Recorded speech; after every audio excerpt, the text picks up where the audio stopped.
എല്ലാ പ്രിയപ്പെട്ടവർക്കും ക്രിസ്തുവേശുവിൻ്റെ നിസ്തുല നാമത്തിൽ സ്നേഹവന്ദനം. ഇന്നത്തെ നമ്മുടെ പ്രഭാത ധ്യാനത്തിനായി എബ്രായർക്ക് എഴുതിയ ലേഖനം 11 അധ്യായം 1 വാക്യം. എബ്രായർ 11:1. വിശ്വാസം എന്നതോ ആശിക്കുന്നതിൻ്റെ ഉറപ്പും കാണാത്ത കാര്യങ്ങളുടെ നിശ്ചയവും ആകുന്നു. അതിനാലല്ലോ പൂർവന്മാർക്ക് സാക്ഷ്യം ലഭിച്ചത്. കർത്താവിൻ്റെ പരിശുദ്ധ നാമം വാഴ്ത്തപ്പെടുമാറാകട്ടെ. ദൈവം എന്തുകൊണ്ടാണ് മറഞ്ഞിരിക്കുന്നത് എന്ന മനുഷ്യൻ്റെ ചോദ്യത്തിനുള്ള മറ്റൊരു ഉത്തരമാണ് ഇവിടെ ലഭിക്കുന്നത്. ദൈവം എല്ലായ്പ്പോഴും ദൃശ്യനാണെങ്കിൽ വിശ്വാസത്തിൻ്റെ പ്രസക്തി കുറഞ്ഞു പോകാനുള്ള സാധ്യതയുണ്ട്. കർത്താവ് തോമസ് അപ്പസ്തോലനോട് പറയുന്നു, കാണാതെ വിശ്വസിച്ചവർ ഭാഗ്യവാന്മാർ.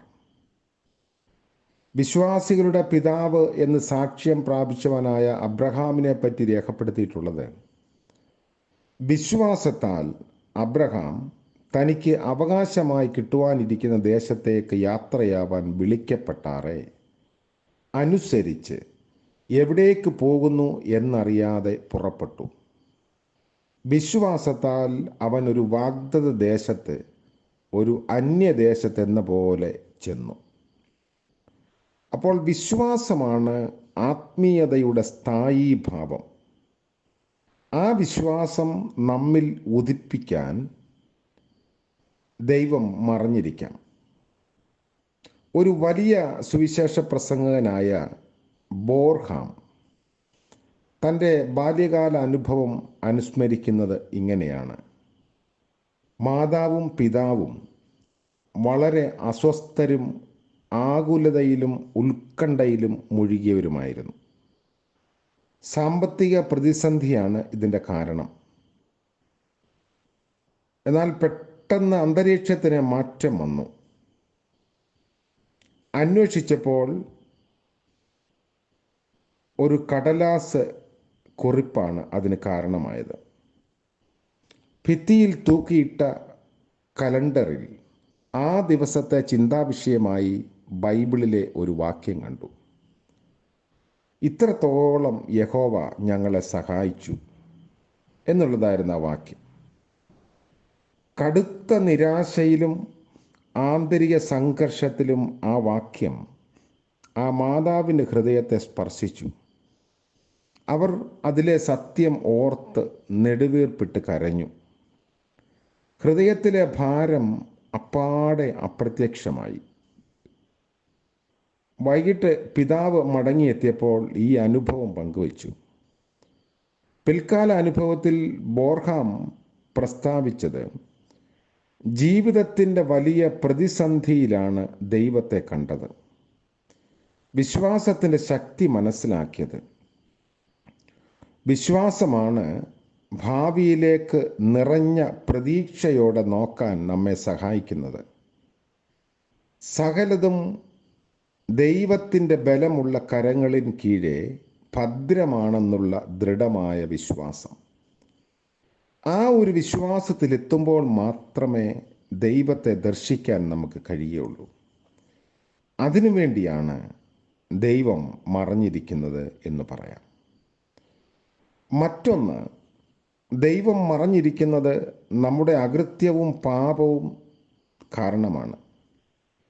യെശയ്യാ പ്രവാചകൻ ഈ കാര്യം വ്യക്തമാക്കുന്നു. നിങ്ങളുടെ അകൃത്യങ്ങൾ നിങ്ങളെയും നിങ്ങളുടെ ദൈവത്തെയും തമ്മിൽ അകറ്റിയിരിക്കുന്നു. നിങ്ങളുടെ പാപം അവൻ്റെ മുഖത്തെ നിങ്ങൾക്ക് മറച്ചിരിക്കുന്നു. യെശയ്യാ പ്രവാചകന്റെ പുസ്തകം 52 അധ്യായത്തിൻ്റെ ആരംഭഭാഗം. ഇസ്രായേൽ ജനതയുടെ ധാർമ്മിക പതനത്തെക്കുറിച്ച് പ്രവാചകൻ വിമർശിക്കുന്നു. അവരുടെ ഗർവ്, ചതി, വഞ്ചന, ദുർമോഹം, ദുർവൃത്തി ഇവയാണ് ദൈവത്തെ കാണാൻ കഴിയാത്ത അവസ്ഥയിലാക്കിയത്. തിമിരം ബാധിച്ച ഒരു മനുഷ്യൻ്റെ മുൻപിൽ നമ്മൾ നിന്നാലും അയാൾക്ക് നമ്മെ കാണാൻ കഴിയില്ല. അതുപോലെ പാപം എന്ന തിമിരം ബാധിച്ചാൽ ദൈവദർശനം അസാധ്യമാണ്. യേശുക്രിസ്തു പറഞ്ഞു, ഹൃദയശുദ്ധിയുള്ളവർ ഭാഗ്യവാന്മാർ, അവർ ദൈവത്തെ കാണും. എബ്രായ ലേഖനത്തിൽ ഈ സത്യം ആവർത്തിക്കപ്പെട്ടിരിക്കുന്നു. ശുദ്ധീകരണം കൂടാതെ ആരും ദൈവത്തെ കാണുന്നില്ല. നിർമ്മല ഹൃദയമുള്ളവർ എല്ലാറ്റിലും എല്ലായിടത്തും ദൈവത്തെ ദർശിക്കും. കർത്താവ് പറയുന്നു, ജ്ഞാനികൾക്കും വിവേകികൾക്കും മറച്ച് ശിശുക്കൾക്ക് വെളിപ്പെടുത്തിയിരിക്കുന്നു. ഇതിൻ്റെ അർത്ഥം ജ്ഞാനികളെന്ന് സ്വയം അഹങ്കരിച്ച് വിലസുന്നവർക്കല്ല, മറിച്ച് ശിശുക്കളെ പോലെ നിർമ്മല ഹൃദയമുള്ളവർക്കാണ് ദൈവം സ്വയം വെളിപ്പെടുത്തുന്നത് എന്നാണ്. യേശുവിൽ ദൈവത്തെ ദർശിച്ചതാര്? അഹന്തയും ഗർവും ബാധിച്ച പരീശന്മാർക്കും പുരോഹിത പ്രതിഭകളിലുമൊന്നുമല്ല, നിഷ്കളങ്കരായ ആട്ടിടയന്മാരും സാധാരണക്കാരായ കൃഷിവലന്മാരും മീൻപിടുത്തക്കാരുമൊക്കെയായിരുന്നു കർത്താവിനെ കണ്ടത്. നമ്മുടെ ജീവിതം എപ്രകാരം എന്നുള്ളതിനെ ആശ്രയിച്ചാണ് ദൈവദർശനം നമുക്ക് സാധ്യമാകുന്നത്. കൂടുതൽ ഹൃദയ വിശുദ്ധി പാലിക്കാൻ കഴിയുന്നവർക്ക് കൂടുതലായി ദൈവത്തെ ദർശിക്കാൻ കഴിയും. മറഞ്ഞിരിക്കുന്ന ദൈവത്തെക്കുറിച്ചാണ് നമ്മൾ ചിന്തിച്ചത്. എന്തുകൊണ്ട് ദൈവം മറഞ്ഞിരിക്കുന്നു എന്നതിനുള്ള ഉത്തരങ്ങളാണ് നാം ഇതുവരെ ഈ ധ്യാനത്തിൽ വിശകലനം ചെയ്യാൻ ശ്രമിച്ചത്. യേശുക്രിസ്തുവിൽ കൂടി ദൈവം സ്വയം വെളിപ്പെടുത്തിയിരിക്കുന്നത് കൊണ്ട് ഇന്ന് അവിടുന്ന് നമുക്ക് മറഞ്ഞിരിക്കുന്നില്ല.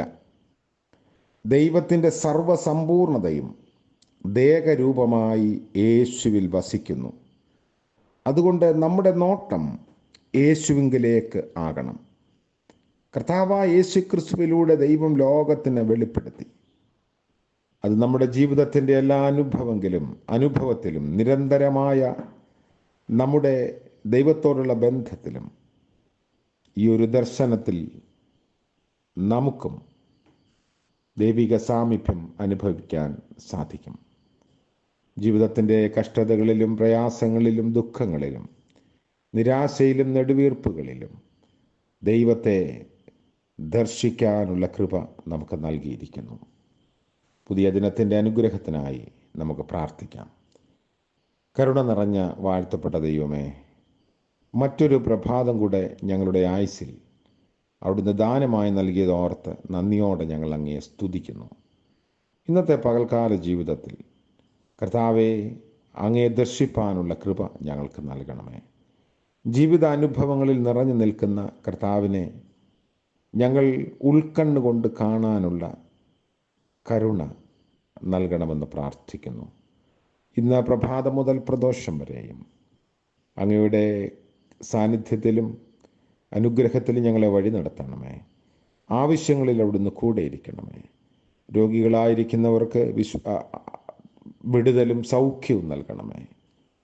ഒറ്റപ്പെട്ടു പോയവർക്ക് കർത്താവെ സഖിയായി ഒപ്പമുണ്ടായിരിക്കണമേ.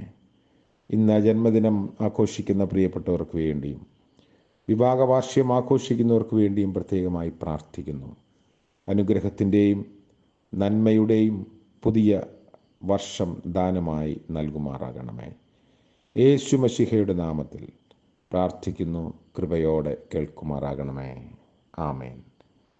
സകല ബുദ്ധിയെയും കവിയുന്ന ദൈവിക അനുഗ്രഹവും കൃപയും സാന്നിധ്യവും നാം എല്ലാവരോടും കൂടെ ഇന്നും എന്നേക്കും ഉണ്ടായിരിക്കുമാറാകട്ടെ. ആമേൻ.